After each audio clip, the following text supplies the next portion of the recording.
to a show.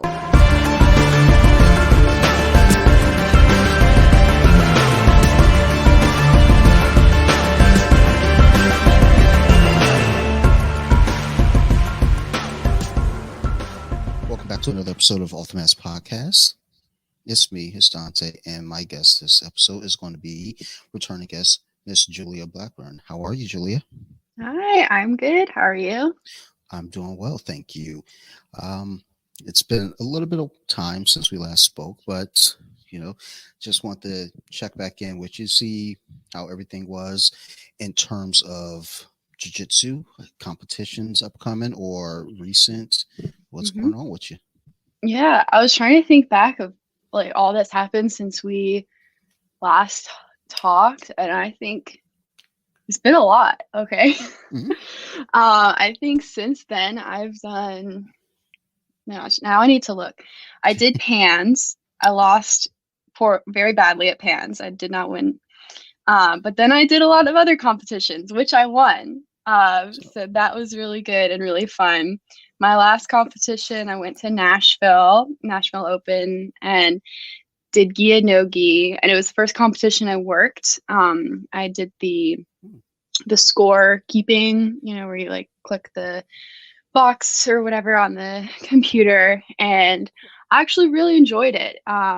It like kept me calm and distracted before my matches, because usually I'm just sitting off in a corner trying to remain calm and not think about all the things that could go wrong, will go wrong, yada yada. Instead, I was sitting there watching, and they put me on a good mat, watching all the like black belt matches and playing the little live video game of, okay, 2 points, 4 points, advantage. So it was a really good trip and really fun. And I got, there was nobody in my weight class for gi or no gi, unfortunately.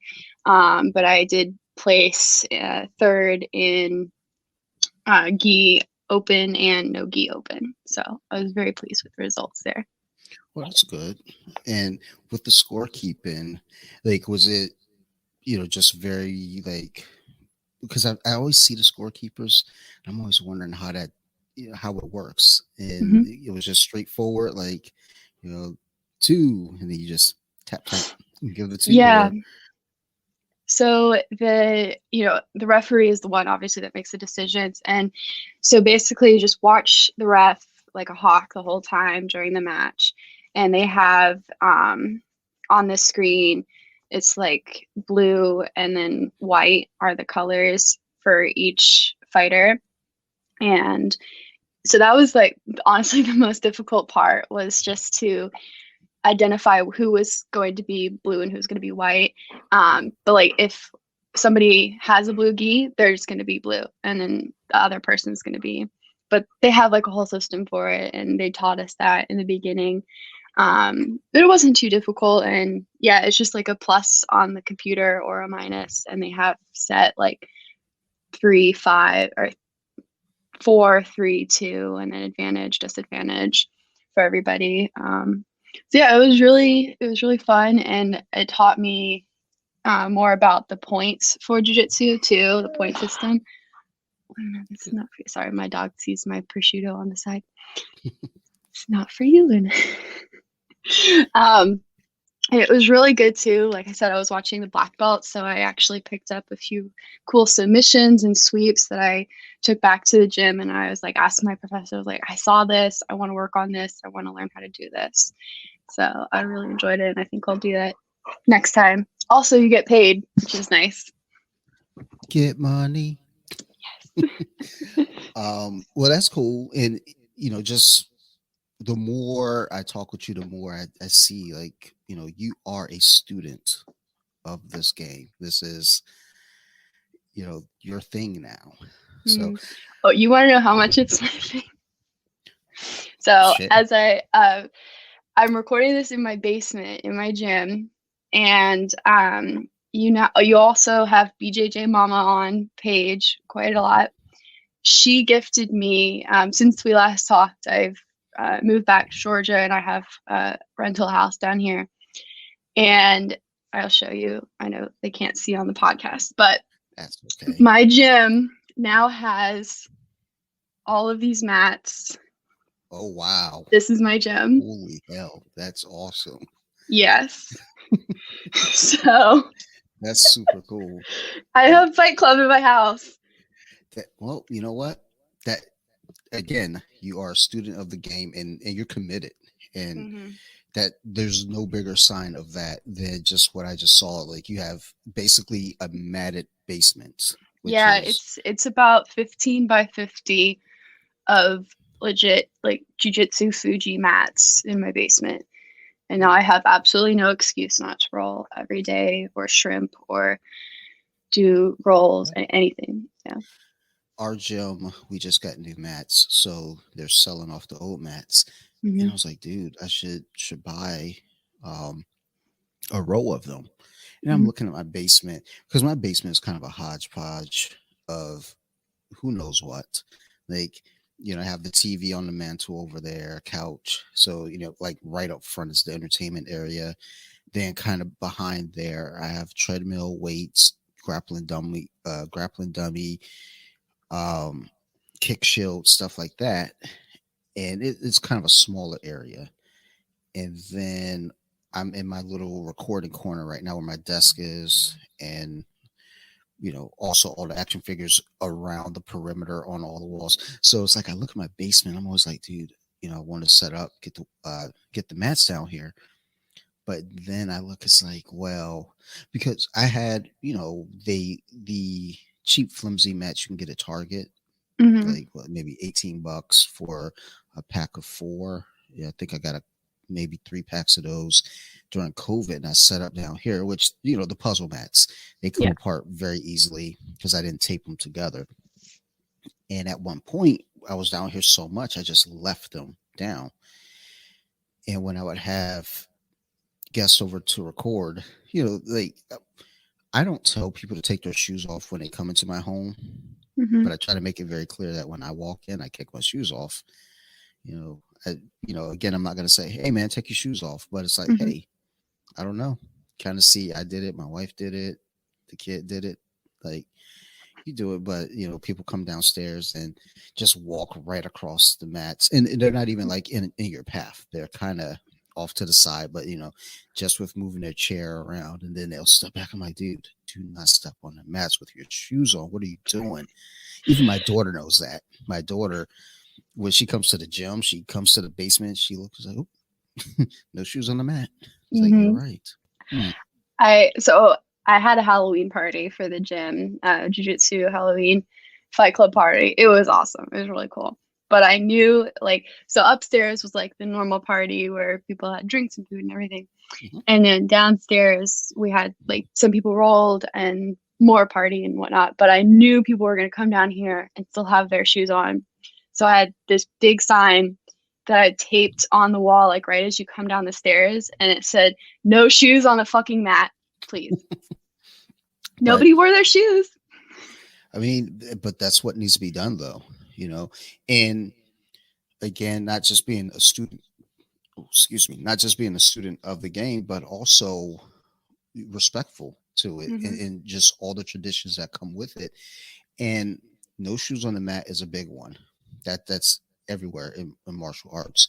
Yeah. So to have I that, will wear my slippers down here on my mats, but they're my slippers, they're my house slippers, and they're my mats now. So, and I don't even like wearing them on my mat. Like I'll wear them on my puzzle mats, but then yeah, I'll start setting up to do like my weights or something, and I'll get to the mats. I'm like, oh, I gotta take them off. I can't do it. that's how I am with my slippers too. Like I'll walk past the mats and I'm like, let me just go ahead and kick my slippers off to the side, just kind of keeping in the ideal of it. I'm almost at a point right now because there are times I have teammates over for fight nights or something, and a lot of those guys, they will take their shoes off when they come to the house, except for one. He always keeps his shoes on, and his shoes are always like just dirty. I don't know why his shoes are fucking muddy, but they're always muddy. Um, but the one thing that kind of gets me is when we go to the bathroom, because at the gym you don't Hmm. go in the bathroom without shoes. So then when I'm at home, that's kind of the same thing here with the guests. It's like, oh man, it's ingrained in us. And I have my slippers, so it's never a problem for me. But I think Mm-hmm. about everyone else. I was like, maybe I should just get disposable slippers. And I was like, wait, what am I talking about? I don't have people over like that. I don't even like people. Like, Yep. I'm not buying slippers for them. Fuck out of here. Um, but no, the basement looks awesome. That's really really cool. And you said every day you're doing something on those mats, right? Pretty much, yeah. So right now, I'm not doing any competitions until February, because they're like the only ones were Jiu-Jitsu Con in Vegas and then Worlds. And I didn't really feel like I was ready for Worlds. And then also just like I feel like going all the way to California just for Worlds, you know. Yeah. I've been to California before. I was like, meh. It's kind of right before Christmas, all those Sure. things. So I decided to take the next 3 months to just practice jujitsu and weight train. So I'm trying to do a bit of a bulk, and I'm hoping to gain between like 1.5, 2 pounds of muscle. So I'm weight training 3 days a week, jujitsu like 6 days a week, and doing mobility in between the weight training and some cardio. But I hate cardio. So yeah, I come down here every day pretty much and either do my weight training or my mobility training before I go to jiu-jitsu. And Okay. then I have a couple friends that come over and we'll roll. And then one girl who used to train at my gym, she moved and now she trains at a different gym, but she's still close to me. So she comes over about once a week and we practice and train here. So it works out. It's really nice. Good. That's good. I feel inspired now as I'm looking at this back area where I have treadmill. There's a box of something. I don't even know what's in that box. Trash now.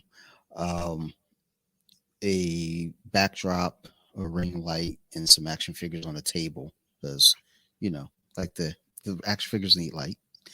But as I'm looking at this area, it's like, yeah, I should just go ahead and get the mats and just put Do them it. down in this back area.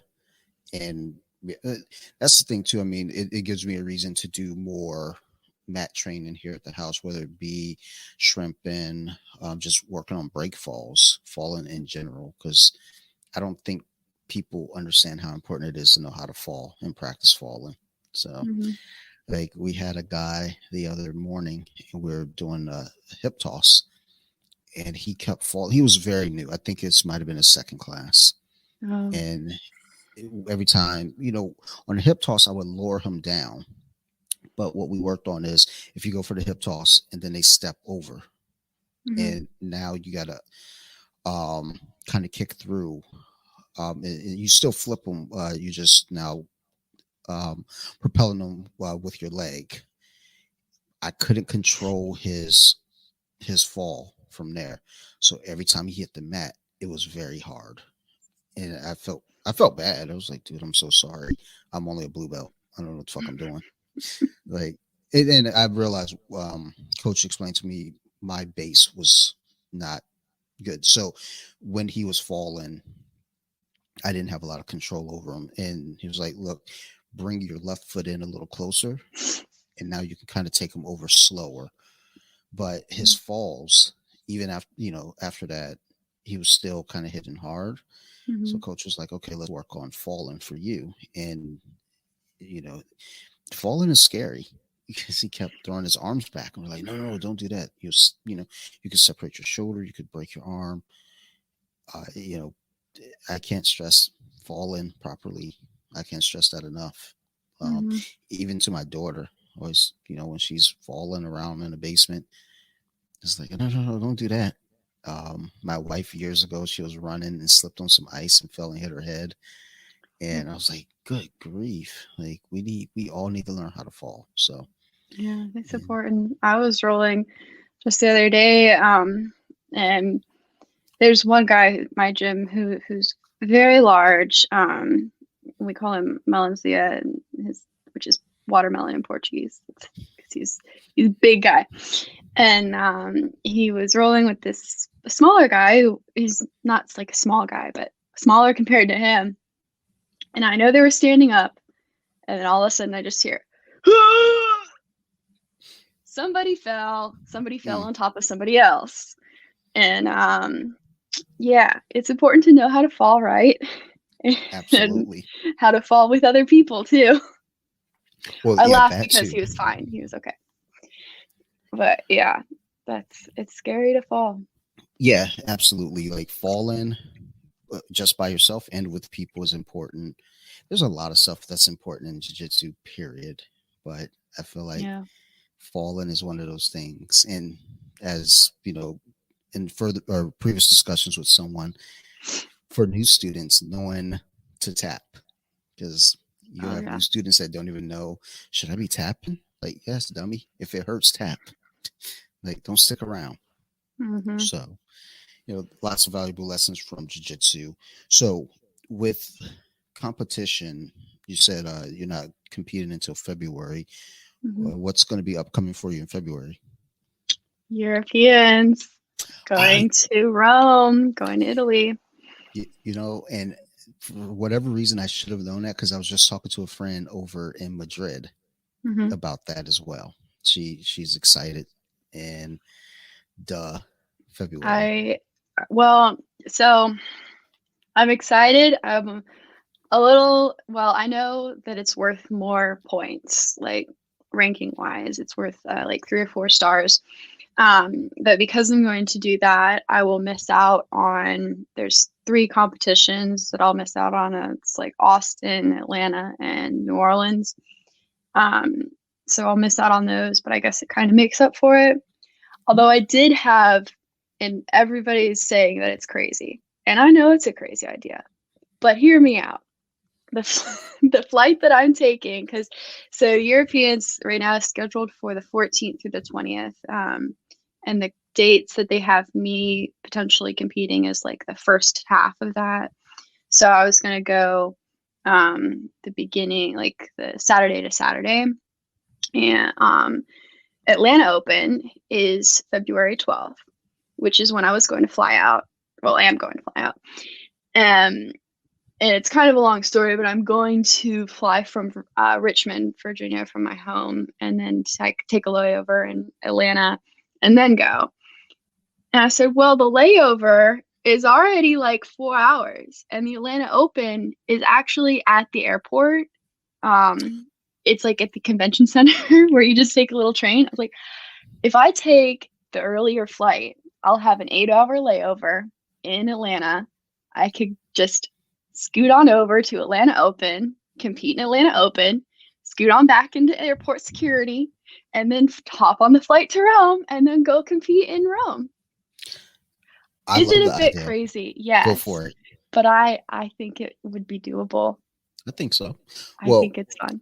I think it's doable, but I guess the timing on you know, when you would go on.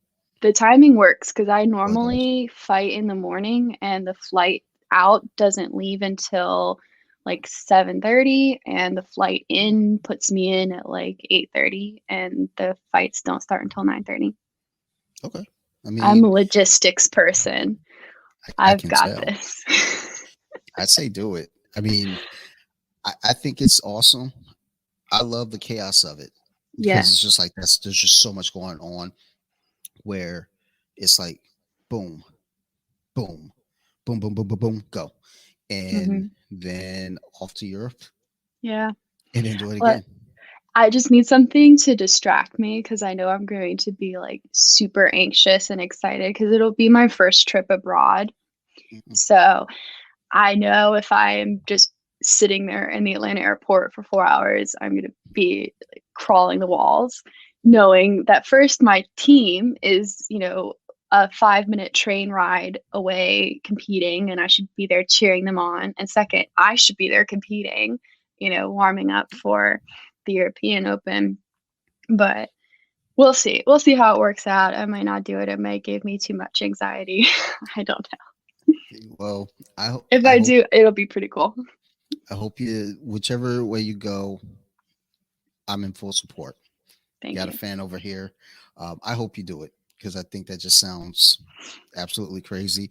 And again, I'm like Julia, got to have you on the podcast. you got to Yes. talk about that experience. Yes, You if know, I do it, I will tell you all about it. I haven't run it by my professor yet. He's equally crazy though, so they might say go for it. They're gonna fly out at a different time though, so they're they're like going to Atlanta Open and like going, then they're flying out at a later time, so they're not gonna be part of my madness, but it'll be fun. once you get to Rome, just have a blast. So, Exactly. Yeah, I'm not really going for the competition. Let's be honest. I'm going to go to Rome. well, yeah, that's the thing. It's like the competition is just kind of a bonus. It's like, yeah, I guess I Yeah, get to compete too. yeah, So yeah. that It's a that's bonus and good. an excuse all in one. So, So I always, whenever I see competitions up, and I know friends are competing, like like friends like yourself, through social media, and then my team, whenever they show up to these things, I'm like, oh, I wonder if they're going against, if you're going against any of my teammates. So I'm always like eyeballing everything. I'm like, I gotta know. I need to know. Like with the recent run of competitions that you've done, you said you did pans, yeah. and like with going to pans, and you said you just got your butt kicked there. Hmm. Like, like what was that kind of like for you going through that experience? Like, was it more of a just kind of got to go back to the drawing book or drawing board? Yeah, drawing board. Yeah, let me say that again. Was it more of a just got to go back to the drawing board and kind of recalibrate things, or distracted? It was multiple things, I think, because Pans was in September and I had just gotten my blue belt in May. So it wasn't too far off of when I got my promotion. And then I went, so I wasn't even registered for it. I actually got off the wait list for it because my niece was born August, late August, and I was with her, my sister, and her family, um, helping them like the entire time leading up to Pans. And they like, of course, I was there helping them, but I didn't train as much because they live like an hour from my gym. And so it was all very last minute, and I was distracted from the joy and the stress of a new baby in the world and the family and all that. So yeah, it was that, and then just last minute. And also, I didn't have my team, which is part of the reason I bullied my teammate to go with me to Europeans. Because I know, like, after that, I figured out how important it really is to have your team there. So my coach and his wife were there, but my coach was reffing, so he couldn't be there on my side. And then his wife, who's usually there, like coaching, she was running the rings, so she couldn't be there either. So I didn't have anybody like in my corner, and I didn't have anybody to talk to leading up to it. Also, so I went to Pans as a white belt the year prior. That was my first IBJJF competition ever. It was my second competition ever and my first IBJJF one. Nobody told me how big of a deal it was. So I did fine. I got bronze and I was super ecstatic with it. Then I got to blue belt and then I went to Pans. The minute I landed up on that plane, it set in. I was like, oh my gosh, this is the second biggest competition possible, like one of like the second biggest. My team's not here. I haven't been training like I need to. I just got promoted. This isn't going to go well. And it didn't. I lost by points. I didn't get submitted at least, but I lost by points and I didn't get any more matches after that. So, yeah, just a combination of all of that. But after that, yeah, I just went back to the drawing board. I said, okay, these are the things I need. I need to not have that mindset, first of all.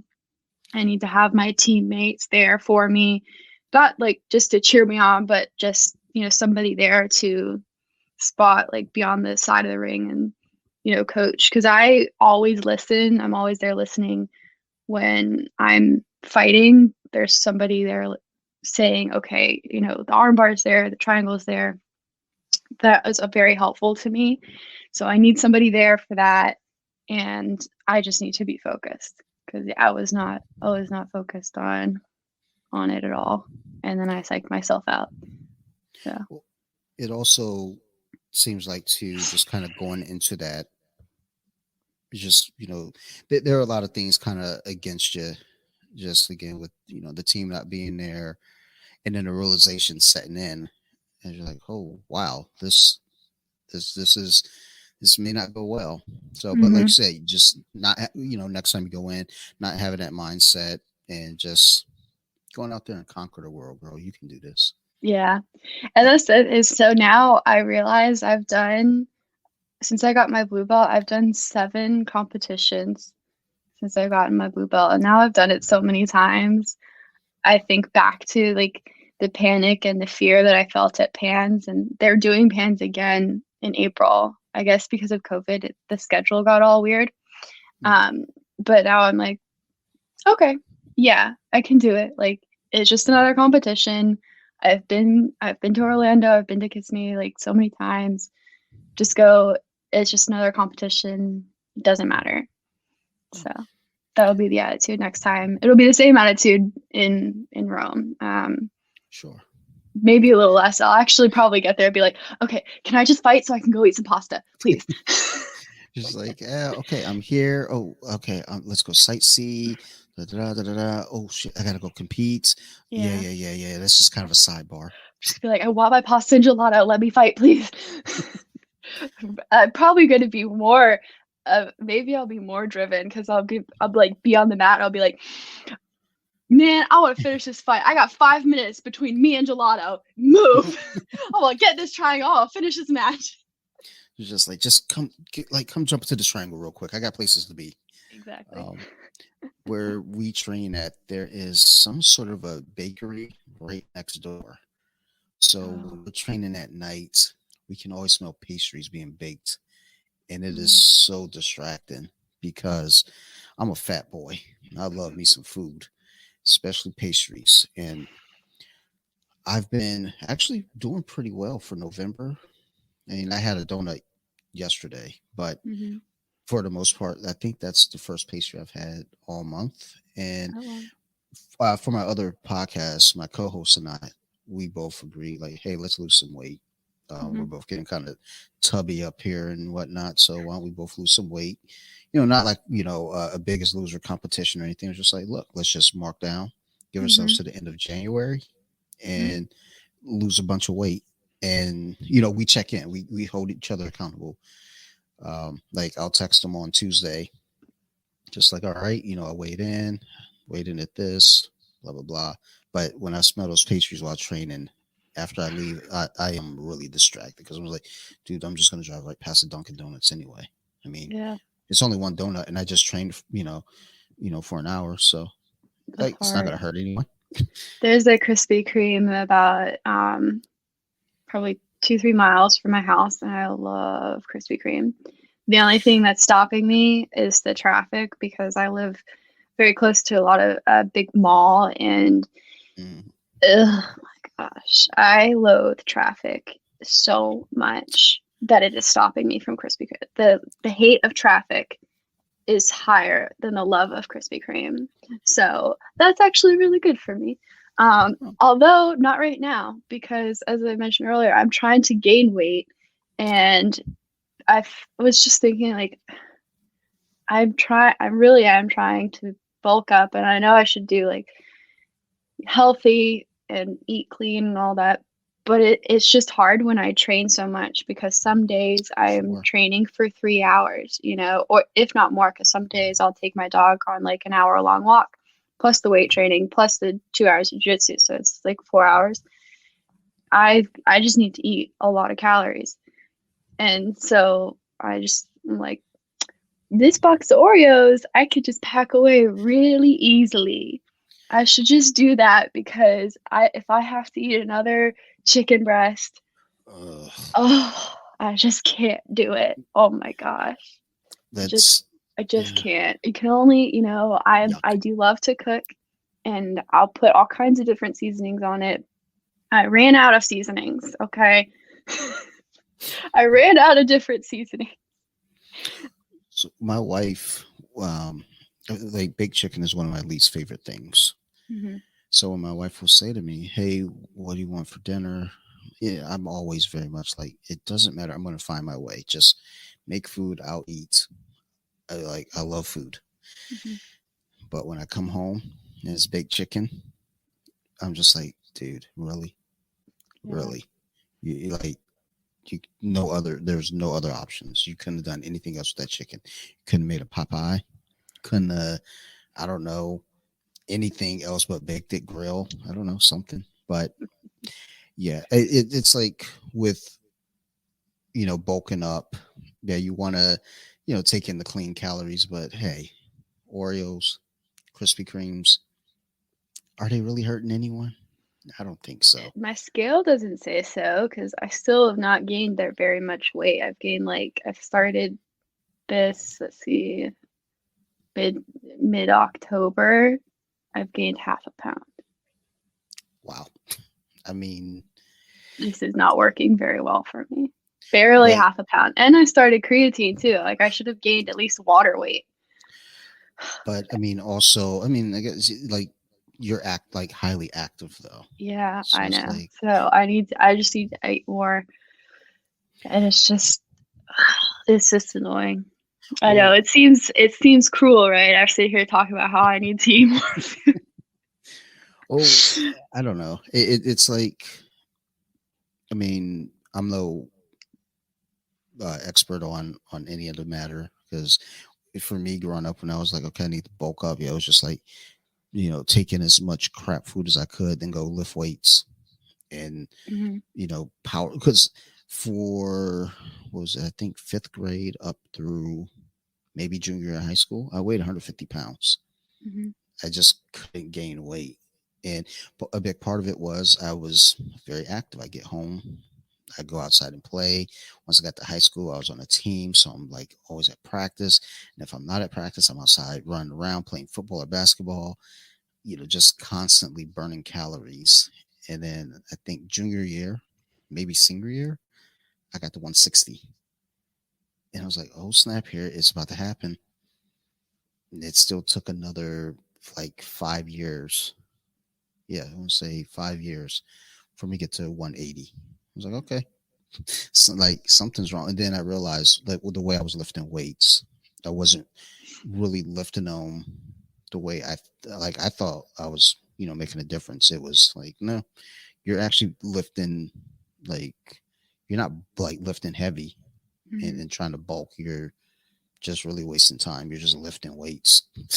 Like you should be trying to go a little heavier. I was like, oh, I should. Okay, cool. Like and do more full body stuff, like stuff with your legs and stuff, and like squats and deadlifts. I was like, oh, okay, you're right. I should.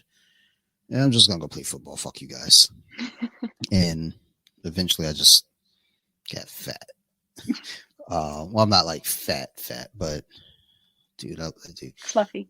I can knock down a dozen donuts without breaking a sweat. So don't even like. I have one friend. He comes over to record every so often, and every time he comes over, he brings a box of donuts.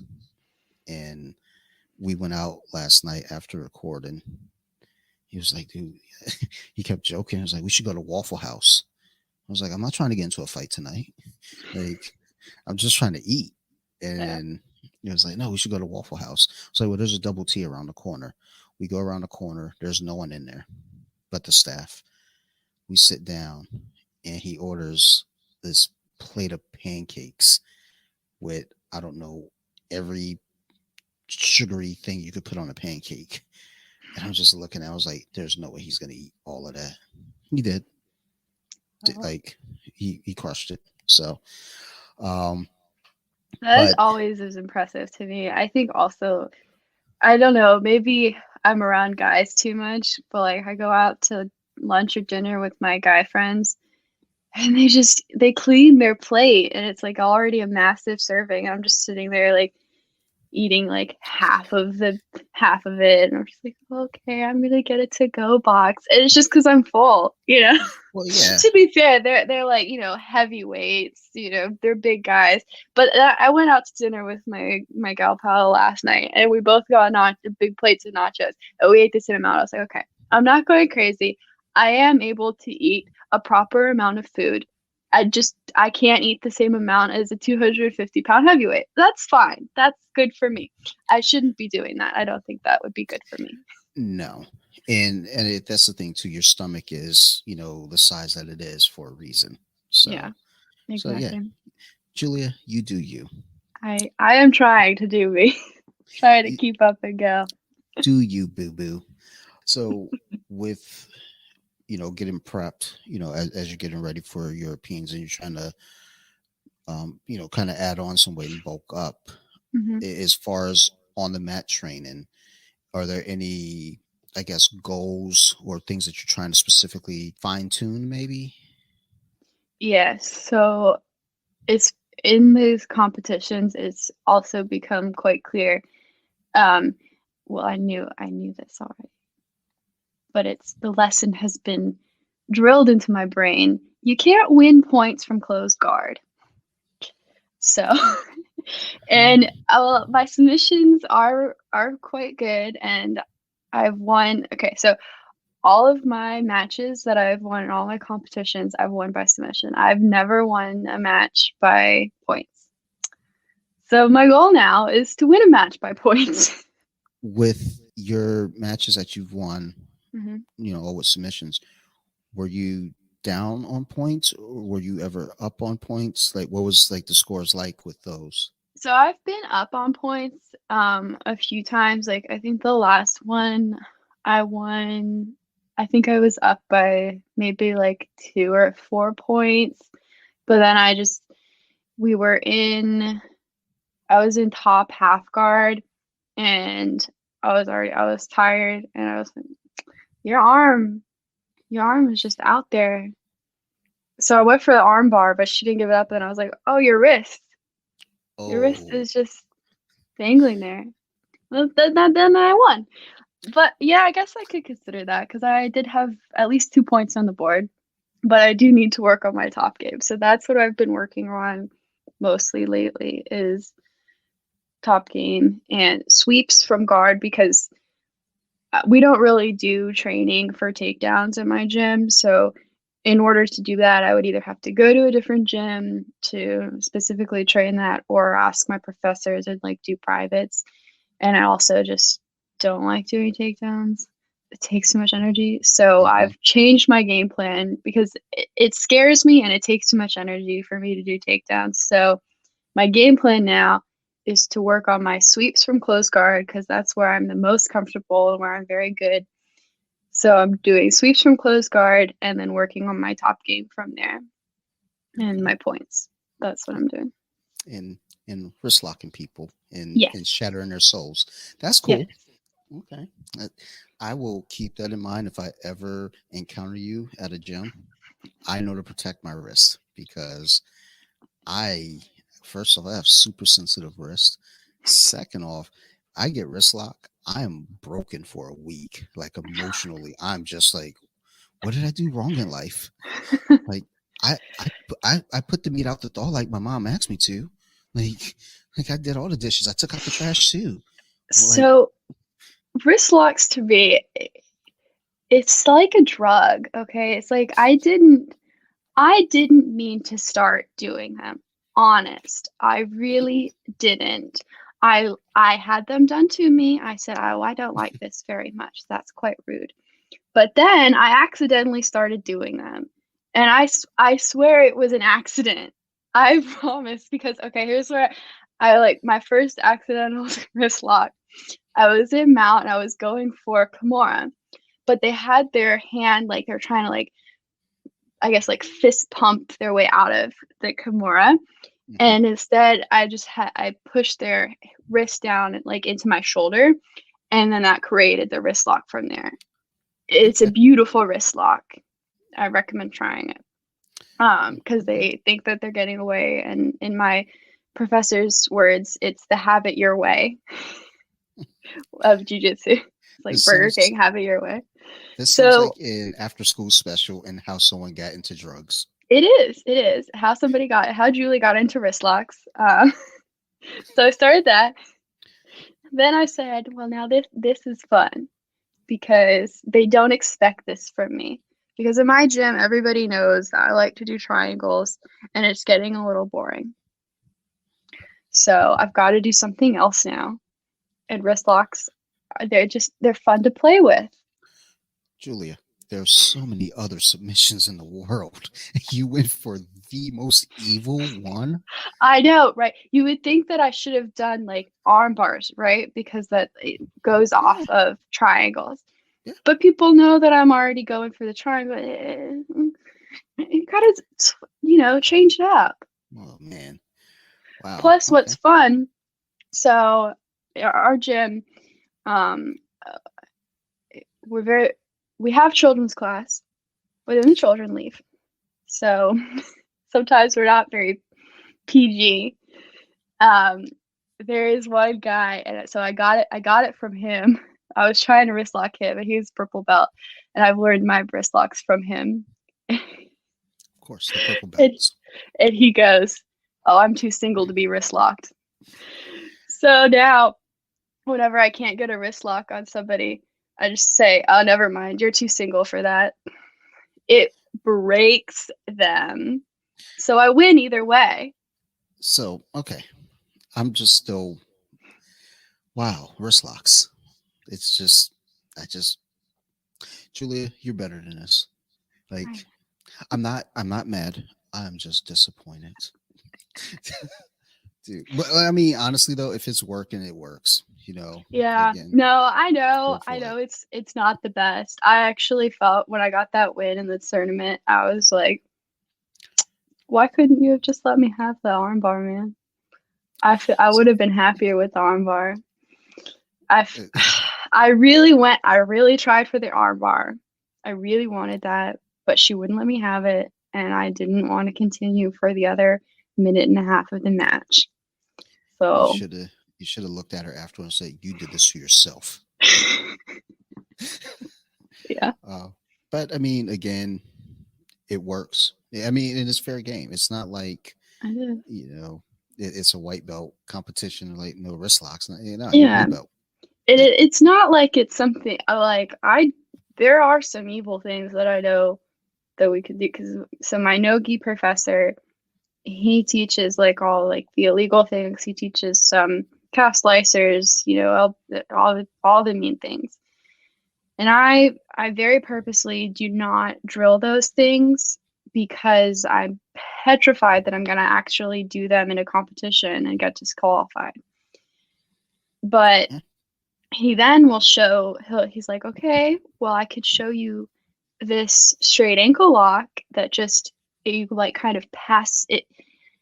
The ref won't see when you're passing through the calf slicer. You won't see it. It's just terribly mean, but it's legal. You know, he teaches those things, but I don't do those things. I don't do this. But you're wrist lock. But I wrist lock. Okay. It's just make sure I have that clear. You wrist lock though. Okay. Yeah. It's like saying, hey, so you know, I rob banks, but I don't rob liquor stores. Okay. It's Oh, not all bad. here's the example. Did you watch? It just came out on Netflix. The Harder They Fall. Not yet. Oh, okay. Well, it's Go not ahead and giving spoil anything. it. It's Ruin it. no, it's Ruin it not for giving me. anything away. But Yes. it's just like a bunch of their like cowboy gangs in the movies, and one of them he robs from the gangs who rob the banks. So he robs from them. So it's not that bad. No, it's not. It's not. But it's wrist locks. Just look. I'm extremely biased because again, I, I did a very good job for 2 years protecting my wrists. I had a good streak going. During COVID, coach was like, "Hey, come on up to the gym, So he unlocks the gym. He and I are rolling. My daughter's there. His newborn, well, not newborn, but I guess infant. He was crawling. His son is there. My daughter's playing with the son, and he and I are rolling. I got lazy, just left the arm dangling. He wrist locked me, and I screamed, not like blood curdling scream, but it was like a roar of anger. Mm-hmm. And I punched him at, and he starts laughing. And then the rest of the week, he just continued to send me text messages, anything with the wrist, and he sent me X-rays of wrists, like X-ray of a hand with the wrist circled. He sent me pictures like, so where on the show me where on the dog, he hurt your feelings, and, just things like that, and it was really hurt. And Mm-hmm. then about a month ago, I don't normally get to go to the Saturday class. One of my teammates, he and I are rolling. He's a purple belt, really good guy. So last person I expected this from. Mm-hmm. He's messing with my right arm, Mm-hmm. and I'm protecting. I was like, no way, Jose, you're not getting me, buddy. Pump fake. He went to the left arm and wrist locked me quick, like with the quickness too. And again, just I haven't spoken to him since. I don't know when I'll speak to him next. I've got big feelings about wrist locks, Yeah. and you know, but then I encourage other people to do them. It's like, just don't do them to me. So, Julia, wrist lock the world, as Pete the I Greek would will. say. I I will. that I'm gonna. This is gonna be titled something to do with you and wrist locks. Okay. And Pete the Greek will probably be all over this. Like, what? Another one? We have a new one in the group. So, Well, uh, see, you think that's evil. No, I'll tell you what's really evil. We've got a problem in our gym. That same big guy that I was talking about earlier, you know what he's doing? He's a white belt, but so he can do it. Massive dude. He's got to be at least 6'2", and I know he's also like 200 plus pounds. He's ankle locking people. He's straight ankle locking people. That's his go-to things. He is like ankle picking everybody possible. And we're okay. just like, why? You have the power to do anything to everybody, and you're going for ankles. I, No, I no, mean, ankles it's are. bad. I mean, ankles are bad, but there's ways out of that. Wrist locks. There's no way out of that. Once that wrist is caught, as soon as you feel them grab the grab over the hand, you know it's happening. Yeah. And if they don't even go for the traditional, like they tuck it under their chin, Mm-hmm. and it's like once you feel your hand is caught, there is no escaping. Ankle locks, you can get out of that. Wrist Yeah. locks, mm-mm. His so I don't roll with him, but yeah, everybody's complaining about it because he's so big. Like he just chomps on like a bear trap. It's pretty. It's bad. It's funny, but And introduce him to the world of wrist locks. He's not allowed to, no, I'm not. but he can. But he's allowed to get it. So Yeah, that's them's it's the fun. But I rules. found there is somebody else who's joined our gym who is about his size. So I've now decided he's going to be my champion. I like them both. They're both fine guys, but I decided I'm going to even the playing field a wee bit. Um, because I was watching them roll, and the other guy who joined was a bit newer than the big one who's already straight and cool people. So I said, "Come here, let me roll with you. I'm gonna show you a few things." So I showed him because he was working. He's really good. He's a black belt in judo, so he has like a good Cool. groundwork. So I showed him like a gift wrap and how to really shoulder in for top pressure in half guard. So I just showed him those two things, and I specifically did it so that he could roll well with the other guy, the other big guy. Then, like 2 weeks or no, a week later, I'm talking with one of our other heavyweights who's a purple belt, and he's like, "Man, that new white belt, he knew how to do gift wrap and do all this stuff." And I was like, "Whoopsies." You know, you're there to learn, though. So Yeah, yeah, you're all there to like learn. Let's So, see. I fast tracked that one. Sorry. Sorry you weren't expecting that. well, now they know who not to mess with. So, those are the good things. Yeah. Uh, with your training, just over, or since, well, I guess all of it, just in general, with your training, has there been any kind of physical slowdowns for you as far as like, not like full injuries, but like anything kind of nagging that you're having to kind of work around? Or I guess essentially what I'm getting at is, has there been any kind of injuries to kind of slow your progress? Um, I mean, my MCL I hurt back in March, so that slowed a little bit, but not too much. I notice every once in a while it will be hurting a little bit, like if I'm in some kind of twist and I just like have to let go and give it up, if I have a De La Hiva hook or something like that. But it's pretty well back to where it's at, so I haven't hit anything like that. But honestly, just like the weight training is really annoying to me because I'll do, because I'm trying to bulk up, so I'll do my heavier sets and then, about next day, 2 days later, somehow my professor, he's like, he must know. He's like, okay, Julia's leg day is on Monday. Wednesday, I think I'll make us drill stand up guard breaks. That's Mm, that so, just hurt my legs. yeah, that I think that slows me down a little bit. Um, but then I just work more on my technique. So, but it's been good overall. And then yeah, I do think I need to dial it back because there was a little while back I did, yeah, before Nashville, I trained more than 2 weeks straight. I didn't take a single rest day, and my hands were like falling off of my wrists. And then, well, I always take 1 or 2 days off before I go to a competition.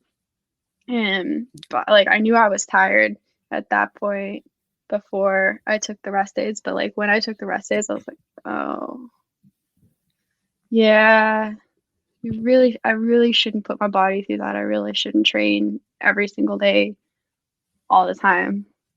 It's not it's not great. But it's so hard because like I really love it and it's just the joy for my day. And we have this schedule to where we can train every day because we have classes Monday through Friday and then Saturday class and Sunday we have a women's only class which I really like going to.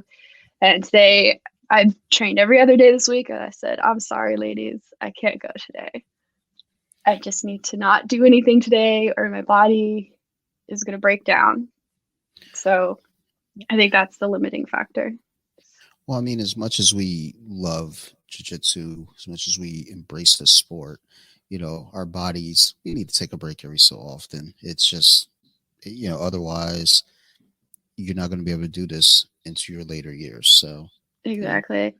Like I it just last was it last night? Yeah, it was last night. I was like trying to go to sleep and all of a sudden my my like these two knuckles on my right hand started hurting just out of nowhere. I was like, yeah, arthritis.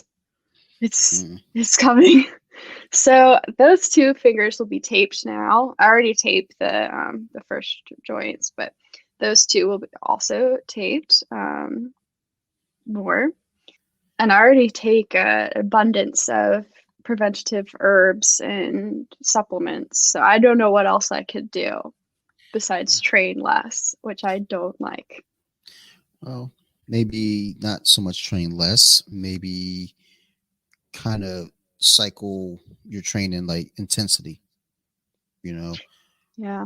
go in, kind of flow, drill one day, and then, you know, go out for blood the next day, and then come back the next day, say, I'm sorry you had to see me that way. Here, let's flow. Yeah. And I think that is part of it because I'm so used. I was, in competition mode for so long that's my normal flow is like I'll I'll do like a flow roll with some people, and then I'll have like one or two of my rounds will be just, really intense, hard rounds. But you're right. Yeah, I think I need to dial that back. That I need to have that. I need to have that conversation with the people that I do those rounds with, True. because, and I love them for it. Like they're some of my favorite training partners. The ones where they're like, when's your next competition? Okay, let's go. Let's train. You've got to think about this and this when you're competing, and go push harder, harder. But you're right. Yeah, like I'm not in competition mode right now. I don't need to put my body through that stress. So I'll just be like, hey, Well, it is. get out the little tiny violin. I'm gonna go on a flow roll today. Thank you. Well, and I think that's the important thing that you point out too, though, is when you're not prepping for a competition, it's kind of that point where it's like, all right, dial it back just a little bit, just to kind of let your body heal up a touch. And then, as you're getting ready to go to the next one, then turn up that intensity, slowly but surely. And then they're like, okay, y'all, I'm back. And then start beating everybody's ass. Mm-hmm. And, you know, they'll love you for it. Yeah, and that's the thing too. Like I realize, not downing anybody at all, but like there's very few people that are at my gym that train every single day, and so, but they like rolling with me, and then they come and they're fresh because they don't train every single day, so they're gonna push me harder because they haven't trained every day. So I try to meet their level, and then I'm tired. There's a compromise in there, I guess. Yeah. So, as you've gotten to your blue belt, you said back in May, Hmm. with getting to your blue belt and you're just kind of growing and progressing through the rank, what are some of the struggles at blue belt that you've encountered that you may not have been anticipating or just didn't kind of see coming? I don't know Well, if the that makes first sense. competition, no, there's lots of levels to it. So the first competition, I'd say the first challenge was I realized the matches aren't 5 minutes, they're 6 minutes. I realized that 5 minutes into the 6 minute match. Wow. Good thing we trained 7 minute rounds. Like, why is this taking so long? Like, I could have swore this match was over. Yeah. I guess I got to go for the triangle now. So yeah, so that's the first thing.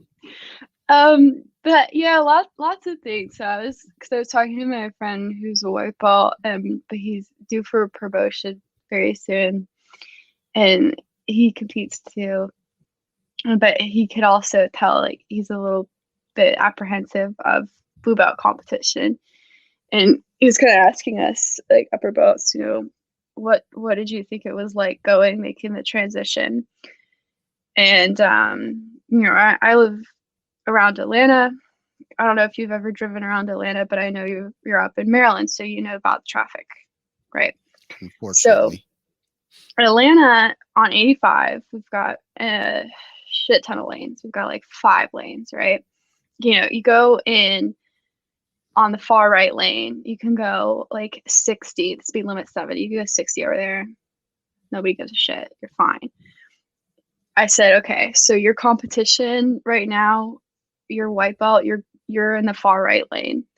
You move over to blue belt, you're moving over 2 lanes, and you're gonna get over there. Yeah, you have to step on the gas a little bit. You'll be okay, and you're gonna think you're okay. Then all of a sudden, somebody's gonna zoom up on your ass in a Corvette and wonder, what the fuck are you doing here, bro? Go faster. And you're like, but I'm already going as fast as I can. So that's kind of what it's like, because like you think like everybody's at a different level when you get to the competition in blue belt. So there's you who's like, or me who's just started competing at blue belt, and then there's the blue belts who've been blue belts for 3+ years, you know. So on the bracket, you don't know who you're going to get. It could be me. It could be the one who's currently number one and beats everybody and submits me every time. I mean, So. and that's a good comparison there, though, too, with the traffic lanes. Because I never Mm-hmm. thought of it that way. But as I even think about just training within our own circuit of gyms here. I go to the one gym, and I'm going against their white belts and their phase belts who were gunning. It's like, dude, like they, wow, okay. Whereas you go over to where my home gym is, our white belts are, they're on the rise, Mm-hmm. but there's a different flow with them, and it feels like that first lane where it's like the far right, and it's like, okay, cool. I can kind of maneuver here. I can do what I need to do. But then when I go Yeah. to that other gym, I'm 2 lanes over, and those, even their white belts, it's like, dude, okay, at least when I'm going with the blue belts, I'm expecting that.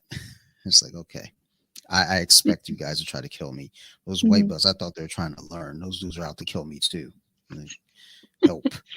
Yeah. I think it all depends on the type of person and the type of white belt you have, True. if they're trying to learn or if they're trying to die. But that's up to them. Well, no, I mean these white belts over there though. They're like, you know, there's just another level to them. Like it's like they're gunning hard, but it's not even reckless. It's very Mm-hmm. controlled, which is what's scary because it's like you're a, you're a white belt. Like, Mm-hmm. okay. And then, there are some of the ones that, they've been training for maybe 6 months, close to a year. It's like they think they know it. So they're trying to go. Those are the ones that I think I'm a little more scared of because they think they know. So they try to get a little riskier and Mm-hmm. end up, getting hurt or hurting someone. But either way, it's, that comparison with the lanes, I definitely see that a lot. Yeah. So I I like that. think I think that's the main thing of it, just comparing yourself to others in competition and rolling with other people you're not familiar with. But also, Yeah. as I'm getting into blue belt, I'm starting to realize, and other people are starting to realize, my own flow and how I roll, which is very methodical and steady, I would say. But firm. I'm not an explosive roller at all. I Not that I'm lazy. We're gonna do this, and then we're gonna do that. Oh, you're gonna try that? Nope, we're gonna shut that down. Okay, now we're gonna do this. I'm very methodical, and like, even, smaller, lightweight people will try to run around me, and I'm just like, I'm gonna get my grips. I'm gonna get my spider guard, and you're just gonna try to, you're gonna run around here like a little puppet. You go on, run around. Yeah. um, so I think that's, like, at least for me, is this is the time when you start to find what type of roller you are, because I guess before I got my blue belt, and when I was just earlier getting into it, I didn't know what type of roller it was and like what my style was, but now I'm starting to figure out, yeah, this is it, and that I don't need to change it, because you can look at like other people like, oh, I should roll like them, I should do this, I should do that. But no, you should do what you're comfortable with and what you're good at, and this is what I'm comfortable at, what I'm good with. It's like, Yeah. I even caught myself a few weeks back because I roll with a couple of guys that are, I'm quite large. I'm 5'10", and pretty strong. But some guys at our gym are shorter than me, but they're very strong and they're stocky.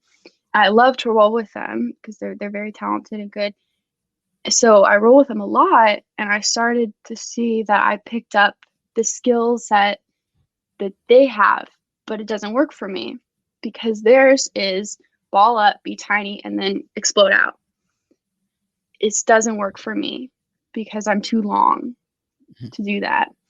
So instead, I said, okay, I got to remember I'm long.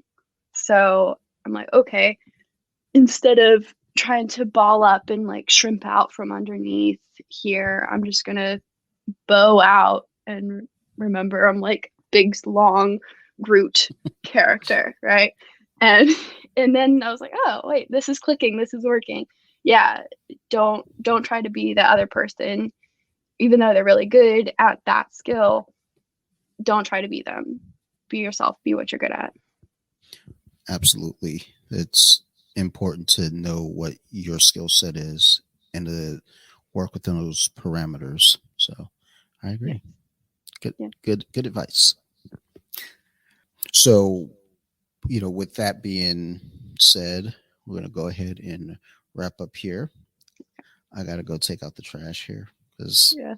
my wife is going to yell at me, and my daughter's going to come down here in a second and kick over stuff because that's what she does. She just comes over, runs into things, and think, "Oh, I want to play too." Like, no, this isn't a toy. So, Julia, thank you as always for being my guest and Yeah. Thank you for just having me. sitting and conversing with me. I greatly appreciate it. So, thank you for that. You have any mentions or shout outs that you like to offer up? Let's see. Oh, it's not sponsored or anything like that. But if you're going to a competition and you have like a lot of teammates or just friends or anything that you're trying to keep track of, my friends and I use this app called Witchmat, and it pulls all the data from the IBJJF website, and you basically could just type in your friends' names and it saves them all on the app, and then you can click on their names and see which mat they're on, what time they're fighting, and it's just so much faster than going and trying to load it all on the websites and everything. So that's what I recommend if you're going with your team to a competition, to keep track of everybody, because we had like 13 people competing at Atlanta Open, and I was trying to run around and take pictures of everybody, cheering everybody on, and it really helped keep track of everybody. So Well, I good. recommend that Witch Mat. I will put that in the notes. That's I've not heard of that. So thank you for that. Yeah, Um, and again, thank you for being on. yeah. Thank you for having me. And for everyone else who's out there listening, as always, thank you. We greatly appreciate you all chiming in each week with us.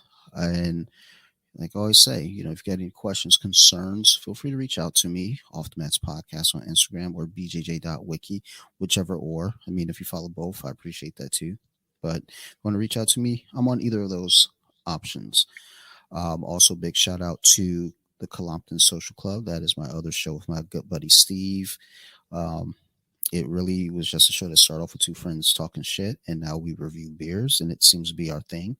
So I guess we review beers now, and I drink wine. So it works out. Go listen to us. It's a lot of fun for us. I don't know about anyone listening, but we have a good time. So go check it out. And also I have a new show upcoming in January called So You Like Horror, because I enjoyed doing the horror movie podcast in October, but it was a little lazy. So I'm going to do a monthly show where it gives me an opportunity to kind of really dig in and research different themes in the horror genre and different franchises, movies. And I'm going to have my wife as guest host, my good friend Teresa, Marilyn Phil, who was on the previous episode with me talking about the Disney Plus series What If. He's going to also be one of the guest hosts. So be on the lookout for that in January. Otherwise, as always, like I said, thank you. I love you guys, and you guys keep listening, and I will keep making these shows. Thank you, everyone. Ciao.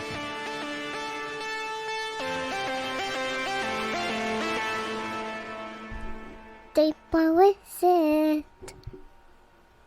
Now let me sing a song.